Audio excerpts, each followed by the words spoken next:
গল্প টিভি।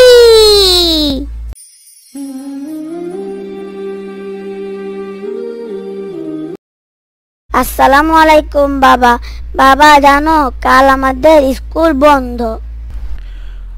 ওয়ালাইকুম সালাম বাবা। আবু রায়হান, তুমি স্কুল থেকে এসে পড়েছো?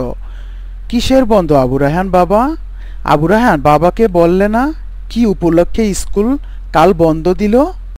বাবা নোটিশে বলল কি যেন আখিরি চাহার সোমবার উপলক্ষে বন্ধ। বাবা আখিরি চাহার সোমবার এইটা আবার কি? আমি তো এইটা বুঝলাম না, আমাকে একটু বুঝিয়ে বলবা বাবা। আসো বাবা আবু রায়হান, অবশ্যই তোমাকে বুঝিয়ে বলবো যে আখিরি চাহার সোমবার কি। বাবার কাছে আসো বাবা, তোমাকে আখিরি চাহার সোমবার কি বুঝিয়ে বলি। ঠিক আছে বাবা, আমি ফ্রেশ হয়ে খাওয়া দাওয়া করে আসতেছি, তুমি সোফায় বসো। তাহলে শোনো আবু রায়হান, আখিরি চাহার সোমবার হলো এই দিনটি মুসলিম বিশ্বে অত্যন্ত মর্যাদা ও গুরুত্বের সঙ্গে পালিত হয়ে থাকে। ইসলামের সর্বশেষ ও সর্বশ্রেষ্ঠ নবী মুহাম্মদ সাল্লাল্লাহু আলাইহি সাল্লামের জীবনে এ দিনটি বিশেষভাবে স্মরণীয়।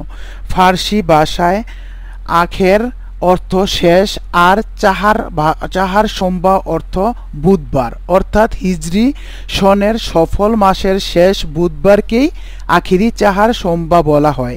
এ দিনে নবীজি সাল্লাল্লাহু আলাইহি সাল্লাম শেষবারের মতো রোগ থেকে মুক্ত হয়ে আল্লাহর শুকর আদায় করেছিলেন বলে প্রতি বছর মুসলমানরা শুকরিয়া দিবস হিসাবে দিনটি পালন করে থাকেন। আসসালামু আলাইকুম। আবু রায়হানের বাবা, কি বুঝাচ্ছ? আখেরি চাহার সোমবার নিয়ে এইটা আবার কি কথা যে আখেরি চাহার সোমবার? এটা তো আমিও বুঝি না। আবু রায়হানের বাবা, আমাকে একটু বুঝিয়ে বলবা? আমি বুঝতে চাই যে আখেরি চাহার সোমবার কি। ওয়ালাইকুম সালাম। আরে বিবি, আবু রায়হান স্কুল কাল বন্ধ আখিরি চাহার সোমবার উপলক্ষে। আবু রায়হান নাকি বুঝে নাই যে আখিরি চাহার সোমবার কি, সেটাই আবু রায়হানকে বুঝিয়ে বলেছি। আসো তাহলে তোমাকেও বুঝিয়ে বলি আখিরি চাহার সোমবার কি। রাসূলুল্লাহ সাল্লাল্লাহু আলাইহি ওয়াসাল্লামের জীবনের প্রতিটি কথা ও কাজ, তার সব আচরণ, প্রতিটি পদক্ষেপ তথা সমগ্র জীবনই সর্বোত্তম আদর্শ হিসেবে অনুকরণীয়, অনুসরণীয়, যা কুরআনুল করিমে নানা আঙ্গিকে ব্যক্ত হয়েছে। তবে নবুওয়াত জীবনের প্রথম অধ্যায় মক্কি জীবনের 13 বছর তাকে নির্মম নির্যাতন ও প্রতিকূলতার মধ্য দিয়ে কাটাতে হয়েছে। হিজরতের পর মদিনায় গিয়েও তাকে ইহুদি মুনাফেকদের নতুন ষড়যন্ত্রের শিকার হতে হয়েছে। মক্কার কাফেররা মদিনার ইহুদিদের মুনাফেকদের যোগসাজশে তাকে অশান্তিতে রেখেছিল, নানা কৌশলে তার প্রাণ নাশের চেষ্টা পর্যন্ত করেছে। সপ্তম হিজরিতে হুদায়বিয়ার সন্ধির পর মুহররম মাসে ইহুদিদের একটি চক্র, নাম হলো লবিদ ইবনে আসম, যিনি জাদুবিদ্যায় খুব পারদর্শী ছিলেন, তাকে দিয়ে তারা মুহাম্মদ সাল্লাল্লাহু আলাইহি সাল্লামকে জাদু করান। লবিদ কৌশলে নবীজির এক ইহুদি গোলামের মাধ্যমে তার ব্যবহৃত চিরুনি ও চুল সংগ্রহ করে, তারপর মোমের একটি পুতুল বানিয়ে তাতে 11টি সূচ বিদ্ধ করে, একটি সুতায় কুফরি মন্তর পরে 11টি গিট দেয়। সবকিছু পুতুলটির মধ্যে রেখে একটি কূপে পাথরের নিচে চাপা দিয়ে রেখে দেয়। এই জাদুর প্রভাবে রাসূলুল্লাহ সাল্লাল্লাহু আলাইহি সাল্লাম শারীরিকভাবে খুব অসুস্থ হয়ে পড়েন। অতঃপর হযরত জিবরাইল আলাইহিস সালাম সূরা ফালাক ও সূরা নাস নিয়ে অবতীর্ণ হন। এই দুইটি সূরার আয়াত সংখ্যা 11। মহান আল্লাহ ওহীর মাধ্যমে তার প্রিয় হাবিবকে জানিয়ে দেন, ইহুদি লাবির আপনাকে জাদু করেছে। আপনি অমুক কূপ থেকে জাদুর সরঞ্জাম তুলে তাতে এই সূরা দুইটির এক একটি আয়াত পাঠ করে ফুঁক দিতে থাকুন। নবীজি হযরত আলী এর মাধ্যমে জাদুর সব সরঞ্জাম উদ্ধার করে সূরা ফালাক ও নাসের 11টি আয়াত পর্যায়ক্রমে পাঠ করালে জাদুর কার্যকারিতা নষ্ট হয়ে যায়। এতে তিনি দ্রুত আরোগ্য লাভ করেন। এরপর নবী সাল্লাল্লাহু আলাইহি ওয়াসাল্লাম গোসল করেন এবং বলেন, আমার শরীরটা এখন অনেক হালকা মনে হচ্ছে, আমি নিজেকে পূর্ণ সুস্থ মনে করছি। এই দিনটি ছিল সফর মাসের শেষ বুধবার, আর এই দিনটি আমরা এখন পালন করে থাকি আখেরি চাহার সোমবার হিসেবে।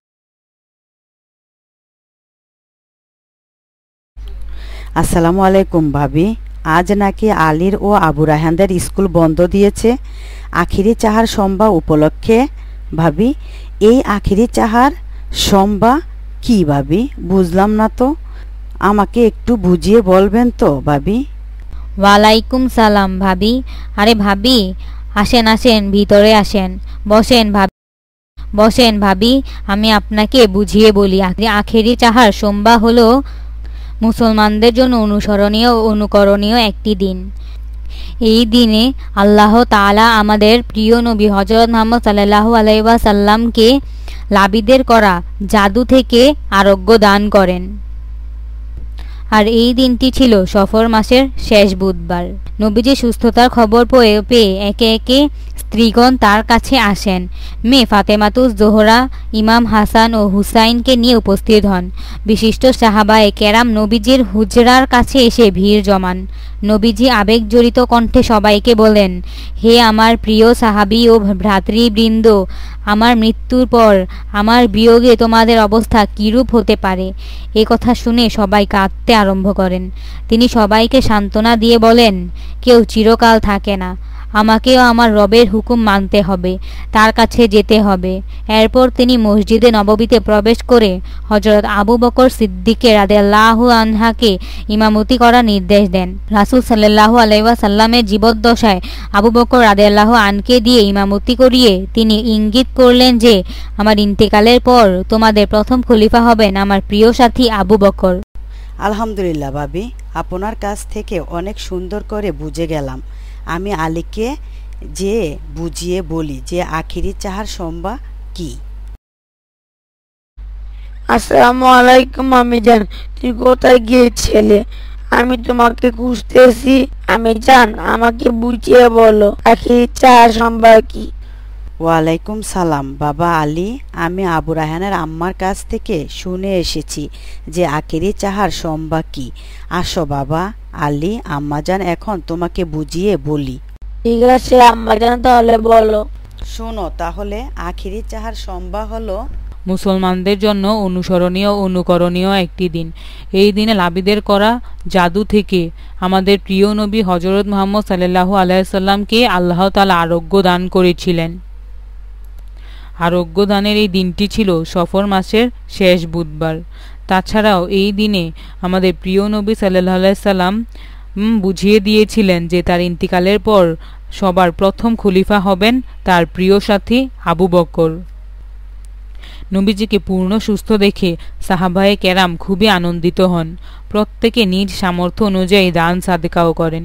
হযরত আবু বকর রাদিয়াল্লাহু তাআলা আনহু তৎকালীন সময়ে ৫,০০০ দিনার গরিবদের দান করে দেন। হযরত উমর ফারুক রাদিয়াল্লাহু আনহা ৭,০০০ দিনার সাদকা করেন। হযরত উসমান গনি রাদিয়াল্লাহু আনহা করেছিলেন ১০,০০০ দিনার।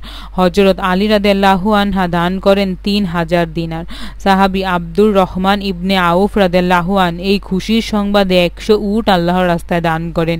এ থেকে আমরা শিক্ষা পেতে পারি নবীর প্রতি সাহাবীদের ভালোবাসা কেমন ছিল। এক কথায় বলা যায় নবী সাল্লাল্লাহু আলাইহি সাল্লামের প্রতি তাদের ভালোবাসা ছিল নিখাদ ও অতুলনীয়। তারা নবীজির জন্য নিজের জীবন উৎসর্গ করতে পর্যন্ত দ্বিধা করেননি। আচ্ছা ঠিক আছে আলী বাবা, তাহলে তুমি যাও। আল্লাহ হাফেজ। ওয়া আলাইকুম সালাম। আলহামদুলিল্লাহ আম্মি জান, আমি তোমার কাছে থেকে অনেক কিছু জানতে পারলাম যে আখিরি চাহার সোমবার কি। মা, আমি তাহলে আবু রায়হানদের বাড়িতে যাই, যে বাকিটা শুনে আসি।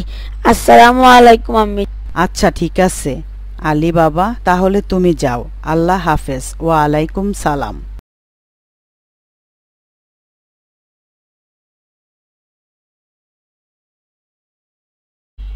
আরে আবু রায়হান, আমি তো তোমার কাছে যাইতেছিলাম বন্ধু, ভালোই হলো তোমার সাথে দেখা হয়ে গেল। চলো আমরা ওই মাঠে বসে একটু কথা বলি। বন্ধু বলো তো আখিরি চাহার সোমবার কি, এটা নিয়ে একটু আলোচনা করো, আমি শুনবো। আলহামদুলিল্লাহ বন্ধু, তাহলে শোনো। আজ পবিত্র আখিরি চাহার সোমবার। এই দিনটি মুসলিম বিশ্বে অত্যন্ত মর্যাদা ও গুরুত্বের সঙ্গে পালিত হয়ে থাকে। ইসলামের সর্বশেষ ও সর্বশ্রেষ্ঠ নবী মুহাম্মদুর রাসূলুল্লাহ সাল্লাল্লাহু আলাইহি সাল্লামের জীবনে এই দিনটি বিশেষভাবে স্মরণীয়। ফার্সি ভাষায় আখের অর্থ শেষ আর চাহার সোমবা অর্থ বুধবার, অর্থাৎ হিজরে সনের সফর মাসের শেষ বুধবারকে আখেরি চাহার সোমবা বলা হয়। এই দিনে নবীজি সাল্লাল্লাহু আলাইহি ওয়াসাল্লাম শেষবারের মতো রোগ থেকে মুক্ত হয়ে আল্লাহর শুকর আদায় করেছিলেন বলে প্রতি বছর মুসলমানরা শুকরিয়ার দিবস হিসেবে দিনটি পালন করে থাকেন। আলহামদুলিল্লাহ বন্ধু, অনেক কিছু শিখতে পারলাম এবং জানতে পারলাম তোমার কাছ থেকে। চলো আলী, বাকিটা বাবার কাছ থেকে শুনে আসি। আচ্ছা চলো আবরান বন্ধু।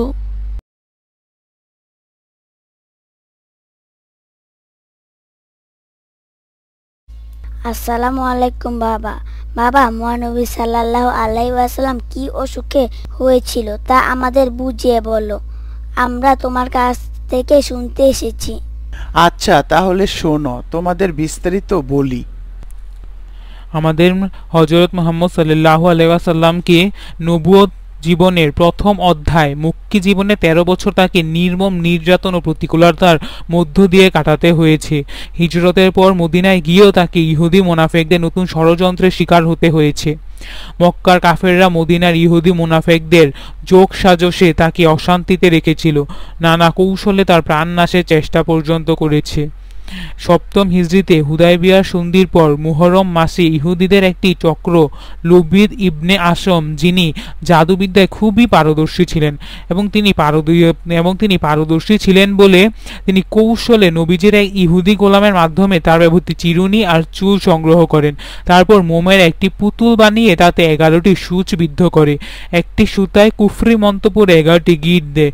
সবকিছু পুতুলের মধ্যে রেখে একটি কূপে পাথরের নিচে চাপা দিয়ে রাখে।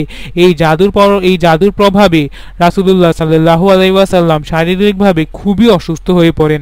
বাবা, আজান দিয়েছে, চলো নামাজে যাই, বাকিটা হুজুরের কাছ থেকে শুনবো। আচ্ছা বাবা, চলো নামাজে যাই।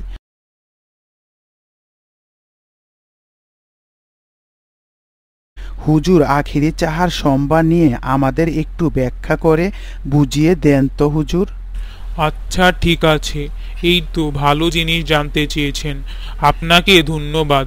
শুনেন তাহলে, আমাদের প্রিয় নবী হযরত মুহাম্মদ সাল্লাল্লাহু আলাইহি সাল্লামকে পবিত্র আখেরি চাহার সোমবার এই দিনটি মুসলিম বিশ্বে অত্যন্ত মর্যাদা ও গুরুত্বের সঙ্গে পালিত হয়ে থাকে। আচ্ছা ঠিক আছে, এই তো ভালো জিনিস জানতে চেয়েছেন, আপনাকে ধন্যবাদ। শুনেন তাহলে, আমাদের প্রিয় নবী হযরত মুহাম্মদ সাল্লাল্লাহু আলাইহি সাল্লামকে পবিত্র আখেরি চাহার সোমবার এই দিনটি মুসলিম বিশ্বে অত্যন্ত মর্যাদা ও গুরুত্বের সঙ্গে পালিত হয়ে থাকে। ইসলামের সর্বশেষ ও সর্বশ্রেষ্ঠ নবী হযরত মুহাম্মদ সাল্লাল্লাহু আলাইহি ওয়াসাল্লামের জীবনে এই দিনটি বিশেষভাবে স্মরণীয়। ফার্সি ভাষায় আখের অর্থ শেষ আর চাহার সোমবার অর্থ বুধবার, অর্থাৎ হিজরি সনের সফর মাসের শেষ বুধবারকেই আখেরি চাহার সোমবার বলা হয়। এদিনে নবীজি সাল্লাল্লাহু আলাইহি ওয়াসাল্লাম শেষবারের মতো রোগ থেকে মুক্ত হয়ে আল্লাহর শুকর আদায় করেছিলেন বলে প্রতি বছর মুসলমানরা শুকরিয়ার দিবস হিসেবে দিনটি পালন করে থাকেন। রাসূলুল্লাহ সাল্লাল্লাহু আলাইহি সাল্লামের জীবনের প্রতিটি কথা ও কাজ, তার সব আচরণ, প্রতিটি পদক্ষেপ তথা সমগ্র জীবনী সর্বোত্তম আদর্শ হিসেবে অনুসরণীয়, যা কুরআনুল করিমে নানা আঙ্গিকে ব্যক্ত হয়েছে।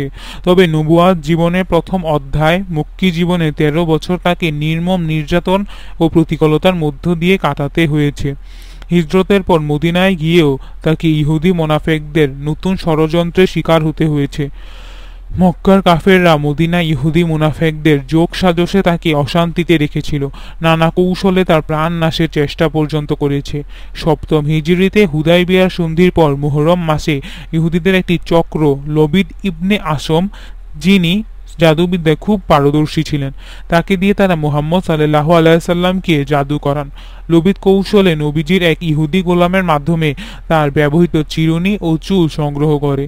তারপর মোমের একটি পুতুল বানিয়ে তাতে 11টি সূচ বিদ্ধ করে একটি সুতায় কুফরি মন্তর পরে 11টি গিট দেয়। সবকিছু পুতুলটির মধ্যে রেখে একটি কূপে পাথরের নিচে চাপা দিয়ে রেখে দেয়। এই জাদুর প্রভাবে রাসূলুল্লাহ সাল্লাল্লাহু আলাইহি ওয়াসাল্লাম শারীরিকভাবে খুব অসুস্থ হয়ে পড়েন।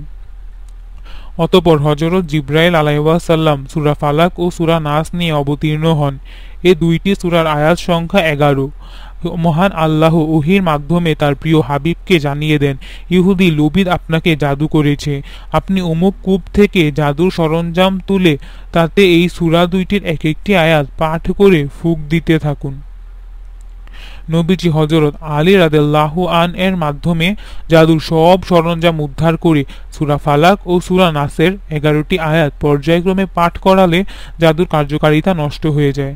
এতে তিনি দ্রুত আরোগ্য লাভ করেন। এরপর নবী সাল্লাল্লাহু আলাইহি ওয়াসাল্লাম গোসল করেন এবং বলেন, আমার শরীরটা এখন অনেক হালকা মনে হচ্ছে, আমি নিজেকে পূর্ণ সুস্থ মনে করছি। এই দিনটি ছিল সফর মাসের শেষ বুধবার। নবীজি সুস্থতার খবর পেয়ে একে একে তার স্ত্রীগণ তার কাছে আসেন। মেয়ে ফাতেমাতুজ জোহরা রাদিয়াল্লাহু আন ইমাম হাসান ও হুসাইন রাদিয়াল্লাহু আনহাকে নিয়ে উপস্থিত হন। বিশিষ্ট সাহাবায়ে কেরাম নবীজির হুজরার কাছে এসে ভিড় জমান। নবীজি আবেগজড়িত কণ্ঠে সবাইকে বলেন, হে আমার প্রিয় সাহাবী ও ভ্রাতৃত্ববৃন্দ, আমার মৃত্যুর পর আমার বিয়োগে তোমাদের অবস্থা কিরূপ হতে পারে। একথা শুনে সবাই কাঁদতে আরম্ভ করেন।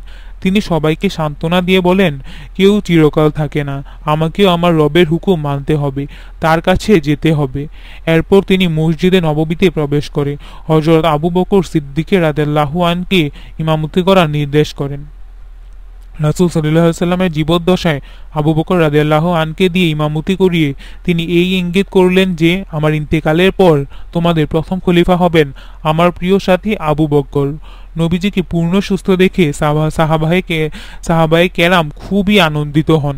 প্রত্যেকে নিজ নিজ সামর্থ্য অনুযায়ী দান সদকা করেন। এই খুশির সংবাদে হযরত উমর ফারুক রাদিয়াল্লাহু আনহা ৭,০০০ দিনার সদকা করেন। হযরত উসমান গানী রাদিয়াল্লাহু আনহা করেছিলেন ১০,০০০ দিনার। হযরত আলী রাদিয়াল্লাহু আনহা দান করেন ৩,০০০ দিনার। সাহাবী আব্দুর রহমান ইবনে আউফ রাদিয়াল্লাহু আনহা এই খুশির সংবাদ ১০০ উট আল্লাহর রাস্তায় দান করেন। এ থেকে আমরা শিক্ষা পেতে পারি, নবীর প্রতি সাহাবীদের ভালোবাসা অনেক গভীর ছিল। এক কথায় বলা যায়, নবী সাল্লাল্লাহু আলাইহি সাল্লামের প্রতি তাদের ভালোবাসা ছিল নিখাত ও অতুলনীয়। তারা নবীজির জন্য নিজের জীবন উৎসর্গ করতে পর্যন্ত দ্বিধা করেননি। প্রিয় নবী সাল্লাল্লাহু আলাইহি সাল্লামের প্রিয় উম্মতের প্রতি আমাদের অনুরোধ থাকবে, জীবনের সবকিছুর চেয়ে যেন আমরা নবীজিকে ভালোবাসি, তার অনুসৃত পথে নিজেদের জীবন সাজাই। যেহেতু নবী সাল্লাল্লাহু আলাইহি সাল্লামের রোগ মুক্তির দিনটি ছিল সমগ্র জগতের জন্য খুশির দিন, তাই এই দিনে আল্লাহর কাছে আমাদের ফরিয়াদ থাকবে, তিনি যেন যাবতীয় অকল্যাণ থেকে দূরে রেখে আমাদেরকে সুস্থ সুন্দর জীবন দান করেন। আমিন।